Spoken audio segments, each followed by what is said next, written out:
Salut tout le monde, bienvenue à Tout et dans tout. Je suis Nicolas-Franck Vachon et avec moi, l'inénarrable Marc Vachon. Comment ça va? Ça va bien, toi, Nicolas? Ça va super bien. Pourquoi est-ce qu'on rit toujours quand on dit ça va bien? Mais c'est parce que dans la vie, je sais pas, je me demande la question à chaque fois, mais ça nous fait rire à chaque fois. Comment ça va? C'est comment, ça va bien. j'ai l'impression que dans la vie, peut-être que jamais je te dis comment ça va, Marc. Peut-être, ouais, Je sais pas. Ou avec un ton radiophonique. Mais on se le demande comment ça va, mon homme, pis ça, je sais pas. Ben, comme ça va Moi, mieux. je pense parce qu'on est excité, parce qu'on fait un nouvel épisode de podcast, puis on est trop content, fait qu'on rit. Ouais. Vraiment. Ouais. Puis on a des nouveaux micros, fait que ça nous excite encore Oui, plus. vraiment, oui. C'est d'ailleurs, merci à, j'aimerais ça remercier personnellement. Notre commanditaire. Notre commanditaire et mes amis Facebook Pro du son qui nous ont aiguillés là-dessus. Fait que vous voyez, on s'upgrade à chaque fois. Éventuellement, on va avoir un studio, des éclairages, tout le kit green screen, ça va être malade. Déjà, on a un nouveau studio. Oui. Effectivement, parce que là, à cause de nos micros, on a pu descendre ici, dans le sous-sol, parce qu'avant, on était dans une chambre au deuxième, comme vous avez pu voir. Puis maintenant, les micros nous permettent d'avoir moins de son ambiant, de reverb en bon français. Si vous entendez le bruit de la vague, c'est qu'on est à Mykonos. Exact. Puis si vous trouvez on est drôlement, de notre corps est drôlement placé, c'est parce qu'on n'est pas habitué de parler avec des micros d'en face. Voilà. Marc, Marc 1 de la semaine. C'est bon, hein? Oui, ça, comme expression? Tu l'as travaillé. J'ai pensé toute la semaine, j'ai dit je vais plugger ça. Fait marquant de la semaine. Peut-être une pièce de théâtre où je suis allé avec toi. Oh yes! On a un fait marquant commun. Ah oui, c'est vrai? Moi aussi, mon gars, ça a été un fait marquant de Belle la semaine. pièce, hein? Ouais, Extra et Ordinaire, un show à premier acte qui est joué de ce temps-là, mise en scène de Maryse Lapierre, joué par Jonathan Gagnon, qui a des bonnes critiques. Oui. Vraiment. Puis en tout cas, moi, ma critique personnelle est vraiment bonne aussi. J'ai vraiment aimé ce show-là. Un personnage, un acteur, quelle pièce casse-gueule. Ah oui. Parce que le propos de la pièce fait que l'acteur est tout seul, entouré de spectateurs. Ouais. Et il prend des gens à témoin. Ça, c'est pas à l'italienne, il est vraiment entouré de gens, là. Ah non, c'était à la québécoise. À la québécoise.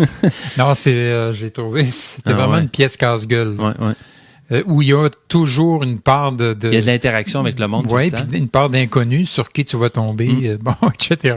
J'ai beaucoup aimé ça, cette sortie-là, impromptue. Puis toi, tu as été sélectionné personnellement pour le rôle du père. Évidemment.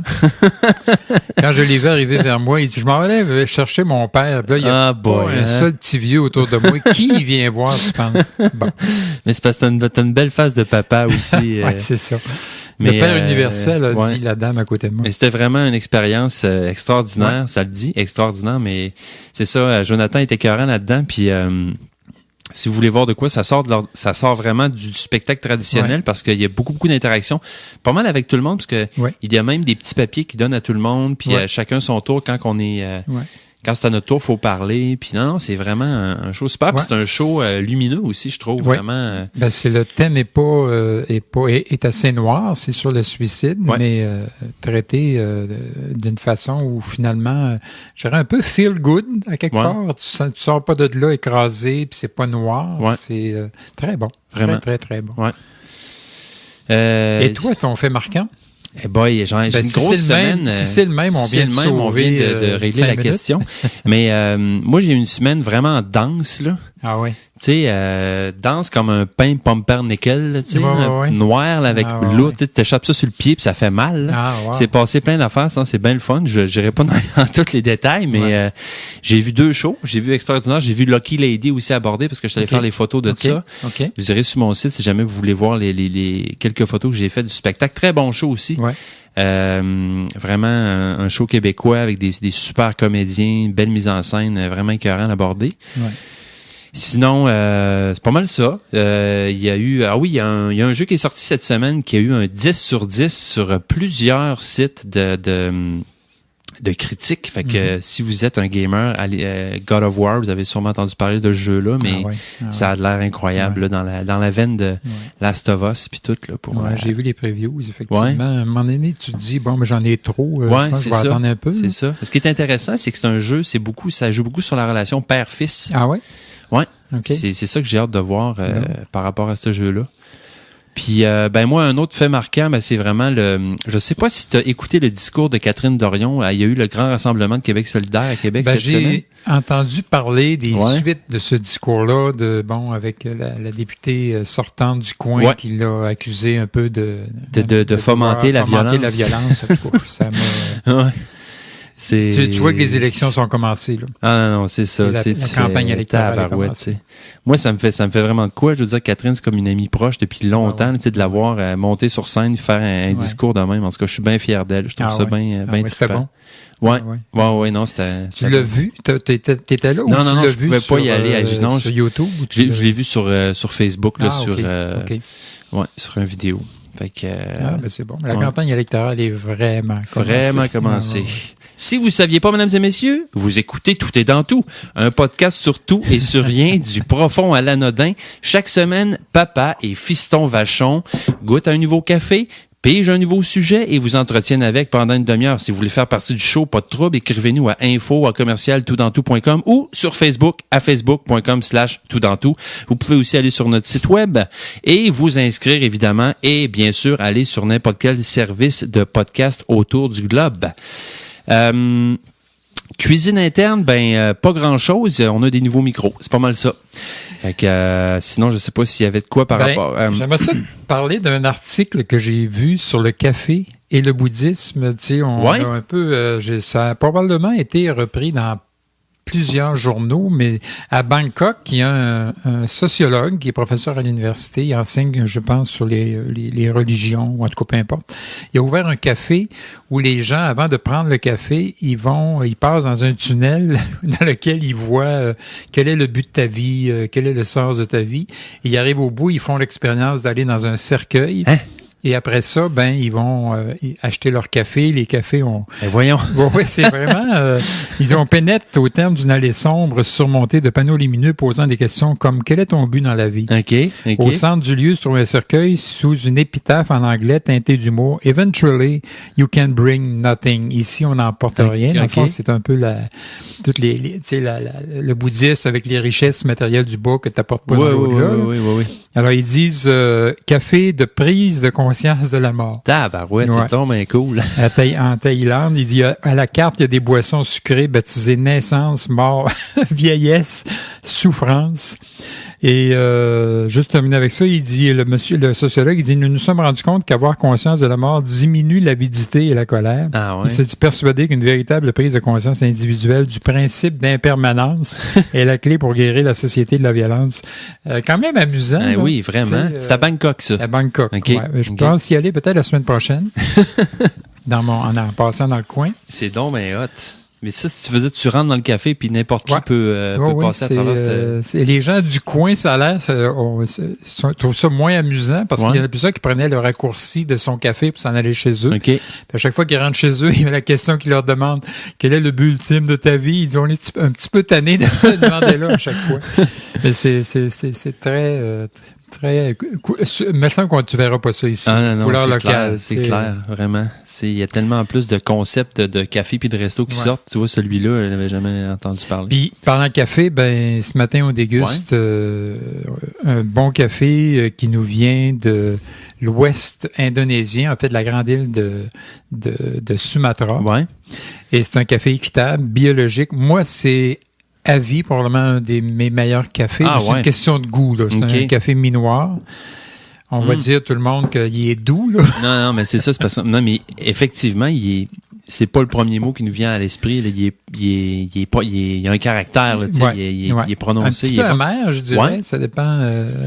Mais il est délicieux. Il est vraiment café, bon. En tout cas, c'est un... Je sais pas si tu goûtes les forêts tropicales.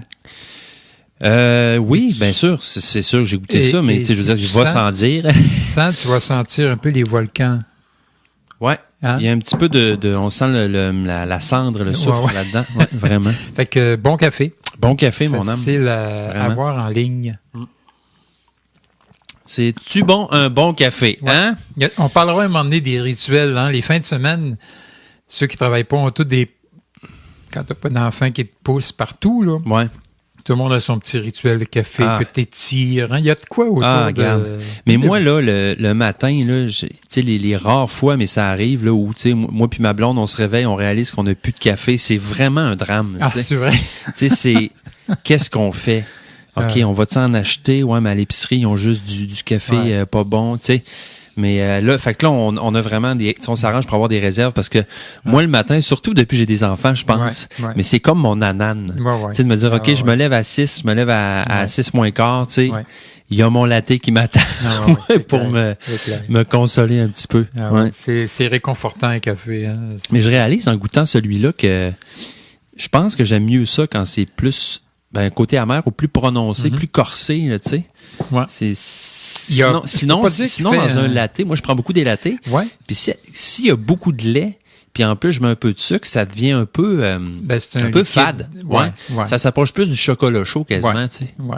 Je peux pas dire que c'est un café. Moi j'aime beaucoup les beaux crémas. C'est pas un café qui fait un gros créma, mais bon. Ça, c'est de café en café, ça change. Peut-être la machine aussi, des fois, avec laquelle que tu utilises. OK. Puis tu dis souvent, ça, c'est un café brun, ça, c'est mi-noir. Ça, c'est la torréfaction. OK, plus il est noir, plus il est brûlé. Oui, carrément. Lui, c'est un mi-noir. OK.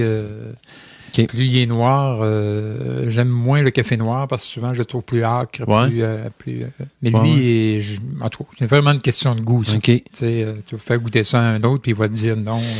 Ouais, c'est ça. Parce qu'il faut swatcher aussi. J'avais lu à un moment donné un truc qui disait qu'il y a du café qui, à un moment donné, ça fait trop longtemps qu'il a été cueilli ou torréfouetadé.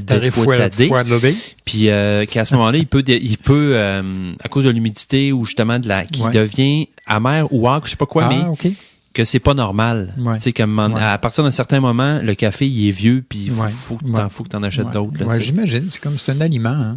Il doit y avoir une date de péremption. La grande question, c'est on conserve-tu nos grains au congélo ou au réfrigérateur? Ça, c'est une espèce de... Écoute, moi, je le mets au congélo, mais on le consomme tellement rapidement qu'il n'y a pas le temps d'avoir de verre de grès dessus. Là. Non. Je pense que le principe aussi, il ne faut pas qu'il y ait trop d'air, dans le fond. C'est peut-être ça. Peut-être, une fois qu'il est moulu, peut-être, je ne sais pas. Là. Je ne sais pas si tu es rendu à... Bref... je pense que, mon gars, ça me démange, là. Ouais, plus, c'est un peu inquiétant, hein, à chaque fois. Mais là, je les mélange, c'est toi qui choisis. C'est à mon tour de choisir. Ouais. Right, on y va, on plonge. T'es sûr que c'est celle-là que tu veux? La musique. Oh, man! Quel beau sujet. Je comprends. Quel beau sujet. C'est le fun, tu sais, c'est pas large pantoute comme sujet. Non, c'est ça, c'est... Par quel bout on prend ça?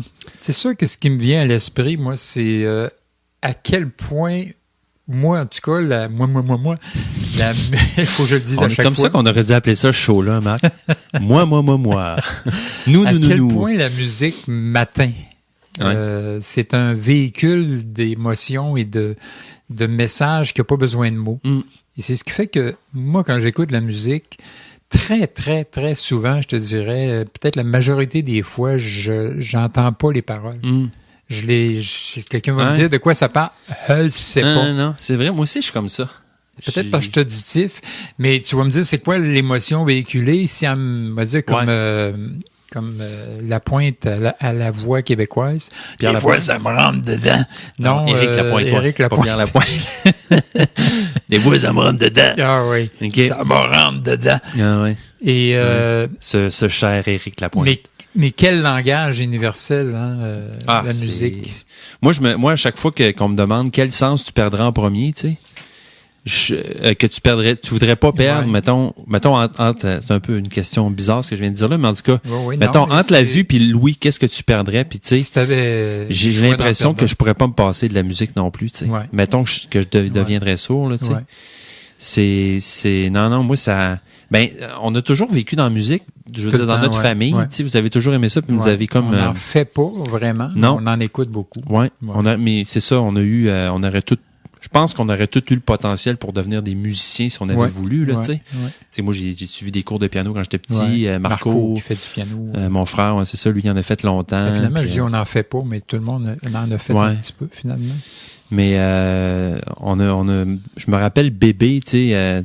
en fait, je me rappelle je m'en rappelle quand même un peu, mais vous m'en avez tellement parlé que je sais plus si c'est un souvenir que je construis ou que je me rappelle vraiment. Mais tu le construis parce que tu étais très petit. Ouais, mais la musique, quand j'éctais de la musique grecque, là, du bouzouki dans le salon, là, puis je faisais le cheval en tournant en rond dans le salon sans arrêt. Là. Dans le rythme.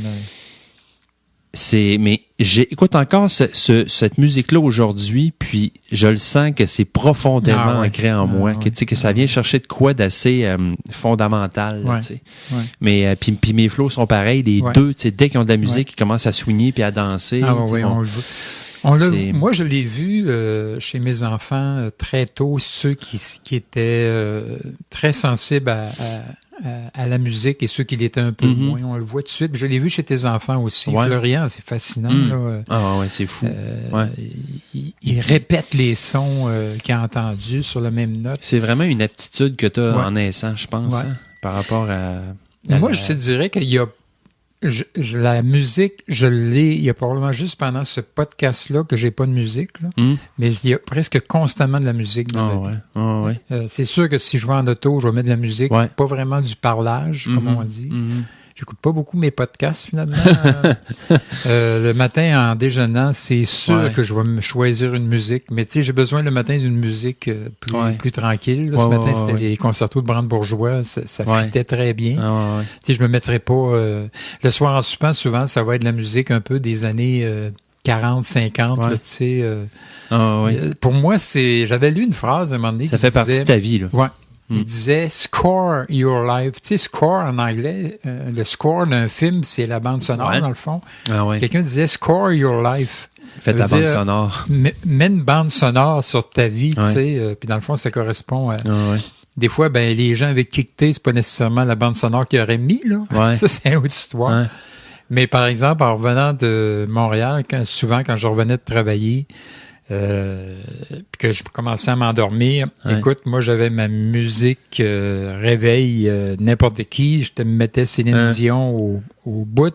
Jamais que je m'endormais à ce moment-là. Fait que, tu sais, Score Your Life, dans le fond, c'est... Mais toi, si tu avais à mettre une musique sur tes humeurs, ça serait quoi? C'est quoi je le fais assez automatiquement aussi. Là, moi, je me souviens que moi, j'ai grandi avec les Walkman là, au début. Là, tu sais.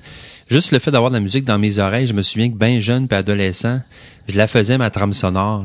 Je m'isolais dans ma musique, j'écoutais ça, puis là, je m'imaginais être un martyr ou un héros. Je me disais, ça romantise à l'os ta vie, la musique. C'est vrai. Tout devient, tu le vois aussi quand t'écoutes, tu fais juste une petite vidéo sur Internet. Des fois, c'est Google ou Apple qui te propose des trucs, puis ils te mettent une musique par-dessus, puis tout d'un coup, hop, la vie, waouh, c'est donc bien hot, ta vie est comme... est comme surréel, je sais pas comment dire ça, là, mais la musique donne un caractère. Puis, je veux dire, moi, dans le monde du spectacle, je le vois tout de suite. Dès qu'on met de la musique ou en tant que comédien, la musique peut tellement nous aider à embarquer dans un mood, dans un état de jeu, là, tu sais. Mais au cinéma, si t'enlèves toute la musique, très souvent... n'importe quel film d'horreur, tu t'enlèves la musique du film d'horreur puis tu regardes la scène. Ah non, c'est ça n'a rien à voir. Vraiment, vraiment. Même comme dans le monde du jeu vidéo, d'ailleurs, c'est la même chose. Là, mais ça, c'est drôle parce que, tu sais, moi, j'étais habitué au début au cinéma avec les films américains où, genre, il y a de la musique mur à mur. Là, mettons, écoute Le Seigneur des Anneaux ou n'importe quel film de super-héros. La musique est comme non-stop. Puis à un moment donné, moi, je trouve ça quasiment trop, là, parce que ça laisse plus de place à la simplicité, disons, là, du jeu. Puis, c'est comme si... le cinéma français, là-dessus... le cinéma indépendant, il y a souvent... moins créer l'émotion absolument par la musique. Exactement. C'est comme s'ils voulaient être sûrs qu'on ressente la bonne affaire, tu sais. Fait que ça marche, mais c'est comme ça fait plaquer à un moment donné aussi. Trouves-tu qu'il y a trop de musique? Un peu partout? Probablement, oui. À un moment donné, c'est parce que c'est quand tout ça s'empile, tu sais, mais ça dépend dans quel lieu où t'es, dans quel endroit où t'es. Moi, je discarte assez bien la musique qu'on appelait à l'époque, tu sais, la musique d'ascenseur, la musique de centre d'achat. Oui, ça aussi, je peux le... discarte assez bien. Ouais. Mais moi, je m'efforce des fois vu que j'ai tendance à écouter toujours de la musique ou à remplir les silences, je m'efforce des fois à essayer de me donner des moments de silence, là, tu sais. Ouais, entre autres, dans la méditation. Exactement. Ben, quoi qu'il y en a qui méditent avec de la musique, avec les gonds, par exemple. Exact. Ou des espèces de musique New Age, tu sais, que tu as dans les salons de massothérapie. Mais quand je médite avec de la musique, très souvent, si la musique est un peu trop forte, ça me distrait. Mm-hmm. Fait qu'à ce moment-là, c'est comme ça m'empêche d'être présent, puis d'embarquer vraiment. Ouais. Moi, la musique peut être très distrayante aussi. Ah, vraiment? Moi, j'ai appris à méditer sans musique, tu sais, fait de façon très dry. Fait que dès qu'il y en a, moi, c'est sûr que ça me distrait parce que ça va nécessairement, comment je pourrais dire ça, canaliser un peu mes pensées d'une certaine façon ou mon état d'une certaine façon. C'est comme si je me sens pas neutre quand il y a de la musique, tu sais, j'ai une influence. Mais des fois, j'aime ça, là, la musique qui détend puis tout. Tu sais que quand j'étais étudiant en psycho, il y avait une de mes collègues qui voulait se spécialiser en musicothérapie. Parce que la musique peut ça, c'est elle a vraiment, dû le faire d'ailleurs. Ouais. Et je sais pas, j'ai pas beaucoup étudié ça, mais la musique est sûrement un outil intéressant des fois pour exprimer ton émotion. Je sais pas de quelle façon il se servait de ça. Je sais pas. Mais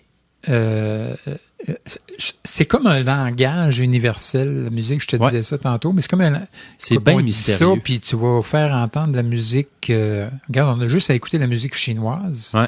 On est un petit peu déphasé parce que c'est comme des codes musicaux qu'on connaît pas. Et inversement, probablement qu'eux, autrement dit, y a-tu vraiment une musique universelle? Si tu fais entendre la musique nord-américaine à des Chinois qui sont habitués à leur musique, là, aujourd'hui, probablement qu'avec Internet et tout, tout le monde... Mais on arrive quand même à déterminer que c'est de la musique. Ouais. Tu sais, la musique chinoise, de la musique africaine, de la musique, tu sais, même de la musique la plus weird, la plus... du death metal, je sais pas quoi, à chaque fois, je peux me dire, c'est une organisation de son qui est voulue ou, tu sais, qui donne un... Mais à la limite, au départ, le langage, est-ce que c'était... On pourrait pas dire que c'était une musique. Tu sais, il y avait... La musique a-tu été créée suite à... Comme le langage, un peu en écoutant les bruits de la nature, puis t'essayes de reproduire. Parce que finalement, le langage, à l'origine, c'était ça. Oui. Ou bien s'il y a une musique des sphères... C'est bien mystérieux. Moi, je trouve ça... Je me suis toujours posé la question, pourquoi? Tu sais, pourquoi la musique? Pourquoi tel et tel son, tel et tel accord, c'est beau, puis tel et tel accord, c'est pas beau? Ouais. Tu sais... C'est comme un peu, mettons, pourquoi il y a les couleurs qui s'agencent. Qu'est-ce qui fait que c'est beau? Pourquoi les harmonies existent? C'est fou, hein? C'est-tu juste humain ou c'est universel? C'est dans l'univers au même titre que les étoiles puis les atomes, puis que c'est dans les lois de l'univers, les sons, il y a des harmonies. Puis moi, je trouve ça incroyable. Tu sais, les demi-tons, je sais pas, je m'y connais pas vraiment, mais les demi-tons souvent vont être utilisés dans la musique quand on veut créer un climat plus triste, ou plus... les notes majeures, les notes mineures. Les majeures, les mineures. Mais c'est quand même... c'est pas les demi-tons, c'est quand même bizarre, ça. Ça veut dire que c'est-tu nord-américain, c'est-tu blanc, européen, eurasien, ou c'est... Puis c'est-tu nous qui impose une signification là-dessus, ou c'est immanent dans la... Tu sais, mettons, pourquoi un mi majeur est plus... hop la vie qu'un mi mineur. C'est bizarre. Je sais qu'il y a des musiciens que j'ai entendus qui disaient qu'ils allaient beaucoup, un peu partout dans le monde, pour aller chercher d'autres rythmes. Mm-hmm. Souvent, c'est au niveau du rythme, peut-être qu'il y a des différences. Mais au niveau de la musique, écoute, pour moi, c'est un monde mystérieux. Autant j'aime la musique, autant j'aurais tellement aimé faire de la musique. Aurais-tu aimé faire de la musique? J'aurais adoré ça. T'en fais un peu, toi? Tu fais de la guitare, un peu, tu chantes. Ouais, j'ai gratte puis tout, mais tu sais, j'ai jamais eu la discipline pour apprendre un instrument, mais si j'ai un regret dans la vie, c'est celui-là. J'aimerais ça jouer d'un instrument. Je l'ai vu là avec l'orchestre symphonique, tous les artistes qui jouent et qui maîtrisent leur instrument, puis tu sais, j'en ai fait un concerto pour Grimace, tu sais, qui a bien pogné sur Internet, puis il y a des musiciens de l'orchestre qui sont venus me voir, tu sais, qui m'ont dit, on adore ton vidéo, tous les musiciens l'écoutent, puis tout le monde était persuadé que j'étais un musicien à cause de ta façon de jouer, de la mimique qu'elle est avec la musique. C'est ça, tu sais, j'ai rencontré une percussionniste dans l'OSQ, Anne-Julie Caron, qui est comme une top vraiment dans le milieu, puis tu sais, elle me disait... tu t'as tellement le rythme, j'étais persuadé que t'étais musicien, puis tout, puis tu sais, j'ai dit, je pense que j'aurais aimé ça, je pense que j'aurais eu le talent pour ça. Puis, mais c'est ça qui est incroyable aussi, tu sais, pour maîtriser un instrument, ça prend tellement de travail. Ouais. Fait que, tu sais, des fois, je me dis, je pourrais commencer là. Tu sais, mettons, je commence là à 40 ans, dans 20 ans, à 60, je vais être un super bon joueur de tu sais, piano ou je sais pas quoi, tu sais, mais... Ouais. Mais non, c'est vraiment une des choses... Ouais, c'est souvent une des grandes frustrations d'un paquet de monde, ça, je pense, de pas avoir été capable de... Bon, moi, j'aurais aimé jouer assez de guitare pour jammer avec des gens. Ouais. Écoute, j'ai un souvenir où j'étais allé à Cuba, c'est quand même loin, dans les années 70, là, 76. Écoute, c'était pas beaucoup de touristes qui allaient à Cuba à l'époque. On était allé dans un coin, Varadero. Et on pouvait pas beaucoup sortir, tu sais, parce qu'il y avait toujours quelqu'un qui surveillait. En tout cas, c'était assez weird comme endroit. Mais maintenant, on est allé marcher dans le village. Et là, j'étais avec Marie. À un moment donné, il y a des gens qui nous ont rencontrés de la place. On s'est mis à jaser plus en signe que d'autres choses, parce que mon espagnol, à l'époque, était pas... Okay. Finalement, ils ont dit, non, venez chez nous. On est allé chez les gens. Le gars... a fait descendre ses amis. Ça avait l'air des jeunes qui font de la musique ensemble puis qui restent... C'est un peu bizarre pour Cuba, mais en tout cas. Et ils ont fait descendre leur gang d'en haut qui était couchée. Ils ont descendu en bas, ils ont sorti leur guitare, puis ils ont commencé à jouer de la musique cubaine. Puis ils nous ont dit à un moment donné, OK, à votre tour, qu'est-ce que vous allez nous jouer pour nous enrichir? Hey, écoute, cette fois-là, je me suis dit, j'aurais tellement aimé pouvoir prendre ma guitare et décoller. Mais là, je pense qu'on a chanté... je sais pas, moi, genre du pays, je sais pas quoi, tu sais. Mais c'est ça, la musique, pour les gens qui la jouent, ils se retrouvent n'importe où, puis et le contact entre les gens quand ils jouent dans un orchestre, ça doit être... J'entendais cette semaine Karina Gauvin, qui est une grande soprano québécoise, vraiment, et elle parlait dans une entrevue d'un disque qu'elle a fait avec Hamelin, le pianiste, je suis pas capable de me rappeler son prénom, un grand pianiste aussi, qui font des carrières, et ils ont fait un disque où les deux étaient dans un petit studio. Elle dit c'était grand comme un garde-robe. Mais elle dit on était tous les deux, on se répondait. Lui il jouait du piano, elle chantait. Et il dit on se répondait mutuellement. Elle dit, on était comme dans une bulle. Il y a juste avec la musique que tu peux avoir des expériences comme ça. C'est comme une expérience mystique. Ouais. Et elle disait dans le fond... C'est que tu bypasses la langage. Ouais. C'est comme si dès le départ, tu communiques à partir d'une place plus profonde dans ton être, puis il y a moins de transformation de ce que tu veux dire. Peut-être, on le reçoit tout de suite plus évident, sans mettre de mots dessus. Ouais.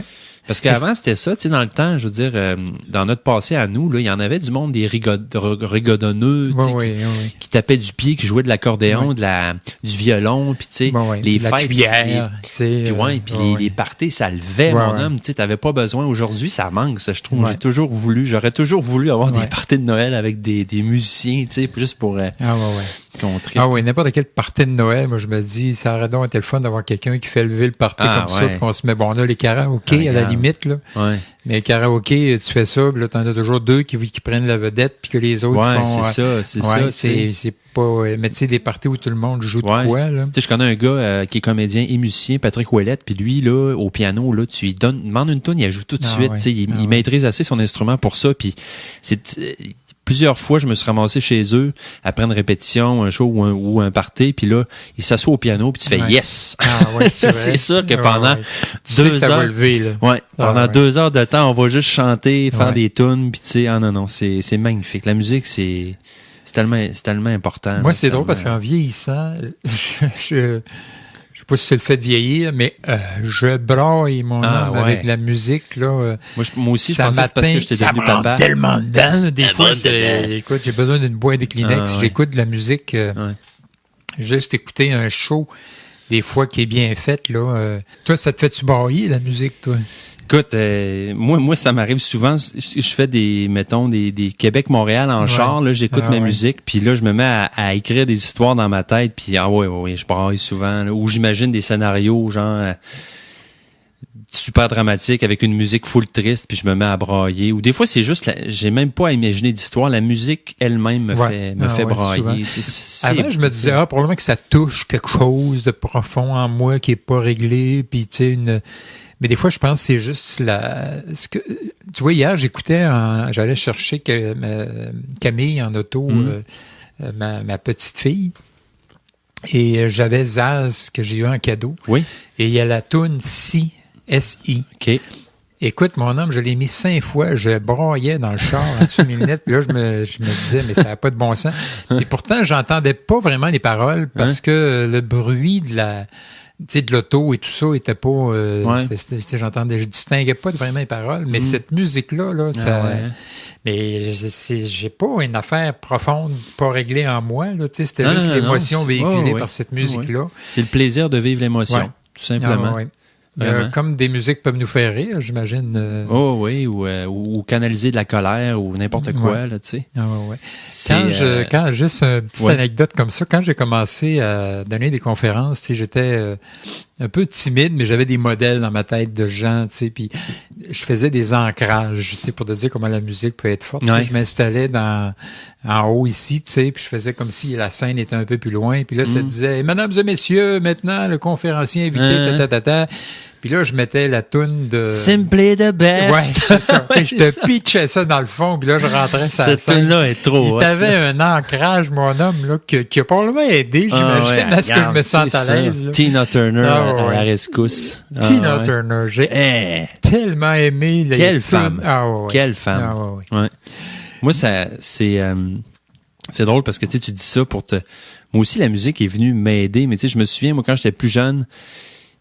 déprimé ou à l'adolescence, à l'adolescence, on est tout le temps un peu perdu, puis on se demande c'est quoi notre place dans le monde. Puis moi, je me souviens, j'ai beaucoup découvert la musique par les trames sonores de films. C'est ça qui m'a amené au classique, parce que les trames sonores de films... Mission, Shawshank Redemption, il y en a tellement. Puis justement, il y avait une toune de Shawshank Redemption qui me jette à terre à chaque fois que je l'écoute. Puis cette toune-là venait me réconforter, mon gars. Là. C'était comme... Je l'imaginais vraiment comme une espèce d'être lumineux, qui descendait sur moi puis qui venait juste me réconforter, puis que ça me fait du bien, cette toune-là. J'aurais pas jusqu'à dire qu'elle m'a sauvé la vie, parce que j'étais pas à l'article de la mort, là, mais tu sais, à chaque fois que j'entends cette toune-là, c'est comme si c'était c'est comme si c'était une personne ou quelqu'un qui est venu m'aider, là, tu sais. Puis en plus, c'est fou parce que cette musique-là terminait un peu à la manière d'un souffle ou de vague, tu sais. Fait que ça donnait vraiment l'impression que c'était un être qui s'éloignait tranquillement, en tout cas. Mais à plusieurs reprises, je me souviens aussi Braveheart, là, tu sais, des tunes de martyrs, là, de héros incompris, là, tu sais. Ça m'a vraiment aidé aussi quand j'étais jeune, ces affaires-là. Mais la musique de film maintenant... il y a eu tellement des œuvres extraordinaires là-dedans. Tu sais, Williams, entre autres. Là, James Horner. Tu sais, je me dis, dans 200 ans, probablement qu'on va se rappeler de ces espèces d'œuvres musicales-là, comme on se rappelle des œuvres de Beethoven et de etc. Vraiment. Mais c'est tellement démocratisé, la musique, maintenant. Là, tu peux en avoir partout, tout le temps. C'est un peu comme le reste. On a une époque tellement de surenchère de tout que c'est dur de faire la part des choses. Puis comme Spotify, tu sais, c'est ça, tu sais, moi... Je veux dire, c'est formidable parce que, mettons, à chaque semaine, j'ai ma liste de la semaine, puis là, j'ai toutes des nouvelles tunes que je connais pas, puis je découvre des nouveaux groupes, tu sais. Fait que c'est formidable pour ça, mais c'est un peu comme le reste, t'as tellement de choix que ça en est angoissant. Tu sais, tu sais plus vers quoi aller. T'as pas le choix à un moment donné. Moi, à un moment donné, j'ai pas le choix de me dire, OK, tel artiste, je vais écouter tous ses disques, je vais la réécouter, je vais l'explorer, je vais lire sur elle, tu sais. Parce que c'est le fun aussi, ça. C'est un truc que tu peux faire plus avant, tu sais. D'ailleurs, il en parlait dans Extraordinaire, tu sais, le spectacle, les vinyles, tu sais, t'ouvres le vinyle, tu lis le livret, tu regardes les images. Aujourd'hui, c'est ça, c'est comme les images, comme tout. À l'époque, la musique, c'était un peu comme une boîte de chocolat que t'ouvres... que tu as eu un cadeau, puis que tu rouvres, puis que tu dégustes. Aujourd'hui, c'est comme, t'en as partout du chocolat. Tu as des bonbons, tu tends la main, t'en as... Et ça devient comme un... Ça devient comme un... Bon, c'est un produit de consommation, mais ça devient comme tellement omniprésent qu'on n'y accorde plus d'attention, finalement. C'est ça. Je m'en suis rendu compte, justement, avec l'orchestre live cette semaine, tu sais. Quand ça commençait, puis mon fils est venu voir le show, Florian est venu, puis... j'étais tellement content qu'il soit là, qu'il puisse vivre ça, parce que d'avoir contact avec c'est quoi la musique à l'origine, c'est un truc qui arrive dans le moment, qui est live, qui est spécial, qui est précieux, Puis on parlait de brailler, moi je braillais en coulisses avant de rentrer dans le show parce que j'étais tellement ému de ça, c'est vraiment quand la musique est un événement, c'est quand t'es là pour le voir, puis tout, c'est pour ça qu'avant ça devait tellement être précieux quand t'allais voir un spectacle de musique ou des musiciens, Et des fois, en même temps, je me dis aujourd'hui, l'avantage de tout ça, c'est qu'il y a une époque où la musique, c'était... l'apanage des riches. Tu faisais venir ton petit orchestre de chambre. C'est vrai. Mais aujourd'hui, tout le monde peut avoir son orchestre avec ses écouteurs sur la tête ou c'est vrai. Il y a des... On pourrait conclure avec ça, c'est que tout est dans tout, dans le fond. Je l'ai plugué, mais c'est vrai. Hein? Il y a du trop, puis il y a du... c'est vrai que trop de choix, c'est paralysant. Et à un moment donné, à ce moment-là, on ne choisit pas. Exact. Puis pas assez de choix, c'est comme... on pourrait en reparler, dans le fond. Hein, on va pas en reparler, il faut que le sujet soit là-dedans. C'est un thème qui va revenir souvent. À l'époque où on est, c'est comme ça nous... ça nous entoure tout le temps. Là, mais moi, je vais toujours me demander, la musique, si... il y a des choses que tu fais, OK, ça, c'est humain, c'est culturel, on a inventé, on a décidé que c'était bon. Mettons le fromage ou, tu sais, Mais le fromage bleu. Fromage bleu, mettons, ou, tu sais, l'alcool, ou, tu sais, tous des trucs que quand t'es enfant, tu goûtes, tu fais arc. Mais quand café. Plus tard, café. Puis plus tard, tu fais, oh oui, celui-là est délicieux. Mais la musique, tu sais, je veux dire, quand tu vois que ça touche les enfants dès le début, que c'est pan culturel, c'est partout autour de la planète, que même ça a l'air que genre chanter une toune à une plante, ça l'aide à pousser. Tu sais, je veux dire, c'est quasiment comme une force de la nature au même titre que la gravité ou la lumière. Ou, tu sais, je sais pas, mais... C'est des ondes, hein? C'est des êtres d'ondes, dans le fond. Tu sais, on parle, c'est des longueurs d'onde. Regarder, c'est des longueurs d'onde. À la limite, l'être humain, c'est une onde très solidifiée, là, tu sais, mais... tu sais, c'est vrai, hein, on est compact, mais on est un être de vibration, probablement. Et la musique, c'est ça, c'est une vibration. Puis ça t'atteint... c'est pour ça, probablement, que ça peut guérir. Mais ça, Marc, là, les ondes, la musique, les sons, c'est-tu juste sur la Terre que ça existe dans l'univers? Parce que s'il n'y a pas d'oreilles dans l'univers ailleurs... ça, c'est la grande question. Si un arbre tombe dans la forêt et qu'il n'y a personne pour l'écouter, est-ce qu'il fait du bruit? Le classique, non, c'est ça. Mais ça aussi, c'est... Ah boy, on a tellement de choses à couvrir dans ce podcast. Tu sais, c'est toute l'idée aussi de... Est-ce qu'on crée... est-ce que c'est nous qui créons l'univers à travers nos yeux ou on est juste des réceptacles à cet univers-là? En tout cas, c'est tout ça nous amène... Ça en note, le prochain sujet, éventuellement sur une carte. Celui-là va durer 2 heures de temps. All right. Sinon, ça fait pas le tour. On fera jamais le tour des questions, mais écoute... c'est un grand sujet. Oui, vraiment. Et là, on est comme rendu à un grand sujet où tu dis, mais il faut trouver comment conclure. Comment on conclut ça? Je pense qu'on n'a pas besoin. Je pense si on peut vous poursuivre la réflexion, chers amis, dans vos ciboulots, puis tant mieux si... Peut-être finir pour montrer à quel point c'est une vibration, la musique. Écoute, t'as des chanteuses d'opéra qui sont capables de faire casser un verre de cristal. Mais ça existe pour vrai, ça. Oui, c'est vrai. Là. Ah, ouais. Fait que... je savais pas. C'est vraiment une vibration. C'est pas une joke, ça. Non, c'est vrai. Capoté. Fait que c'est vraiment une vibration. Ouais. Alors, c'est quoi les vibrations? Quelles sont les vibrations que tu laisses rentrer dans ta vie? c'est ça. Ça, c'est comme quand t'es dans le bain, puis tu fais une note, puis là, ça vibre dans tout le bain. T'as déjà fait ça? Oui, absolument. Tu pognes la note du bain, tu sais, ou la note de la salle de bain, je sais pas trop, puis là, à un moment donné, tu montes, puis là, si tu montes d'un octave, ça vibre encore. C'est capoté. Oui, c'est vrai. En fait, si vous voulez le faire, tout le monde n'a peut-être pas essayé Essayez-vous. ça, mais mettez l'oreille sur votre bain et faites un... Il y a même, tu disais même, toi, que c'était les springs de ton matelas que tu faisais vibrer.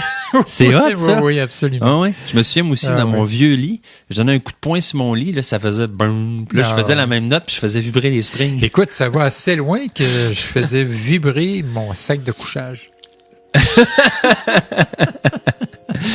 Mais Mesdames, messieurs, ça fait le tour pour tout et dans tout. On espère que vous avez apprécié notre épisode. Et n'hésitez pas à nous écrire. On aime bien ça.